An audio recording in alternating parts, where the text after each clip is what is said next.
Summer అయితే start అయిపోయింది కదా, ఇంకా మనం అది ఏదో ఒక జ్యూస్లో అయితే మనము ఇంట్లో తయారు చేయడానికి అయితే ప్రిపేర్ చేస్తాం కదా. నేనైతే ఈరోజు ఏం చేశానంటే పుచ్చకాయ ముక్కలను అయితే కోసేసాను అనమాట. ఇలా చిన్న చిన్న పీసెస్ కింద పుచ్చకాయ ముక్కలను అయితే కోసేసుకుని ఈ చిన్న బ్లెండర్ని అయితే మేమైతే ఫ్లిప్కార్ట్లో అయితే బుక్ చేసామన్నమాట. ఇది చాలా యూజ్ఫుల్గా అయితే ఉందన్నమాట. దీంట్లో అయితే జ్యూస్ చేస్తే చాలా బాగా అయితే వస్తుందండి. దీని లింక్ కావాలంటే మీరు కామెంట్ బాక్స్లో అయితే కామెంట్ చేయండి.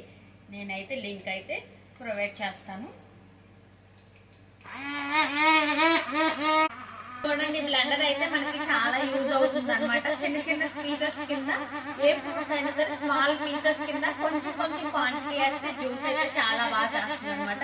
నేనైతే ఏం చేస్తానంటే మన ఇంట్లో జ్యూస్ బాటిల్స్ అయితే ఉంటాయి కదా, నేనైతే ఇలా జ్యూస్ బాటిల్స్లో అయితే నింపేసి ఇంకా జ్యూస్ని అయితే ఇంకా ఫ్రిడ్జ్లో అయితే స్టోర్ చేసేస్తాను అనమాట. ఇలా అయితే ఎవరి బాటిల్ అలా తీసుకుని తాగేయచ్చు కదా. ఇంకా నేనైతే సమ్మర్ కదా, ఇలా స్టార్ట్ అయిపోయింది ఇంకా సమ్మర్ అయితే ఇంకా బాటిల్ స్టోర్ చేసేసుకుని మనం అయితే ఫ్రిడ్జ్ లో పెట్టుకున్నాం అనుకోండి, ఎవరి బాటిల్ వాళ్ళు తాగేస్తారు. ఇంకా మనకు కూడా చాలా ఈజీగా అయితే ఉంటుంది అనమాట. మన ఇంటి మాటలు యూట్యూబ్ ఛానల్ లైక్ చేయండి, షేర్ చేయండి, సబ్స్క్రైబ్ చేయండి. యూట్యూబ్ అండ్ ఇన్స్టాగ్రామ్ లో నన్ను అయితే సపోర్ట్ చేయండి. Please support.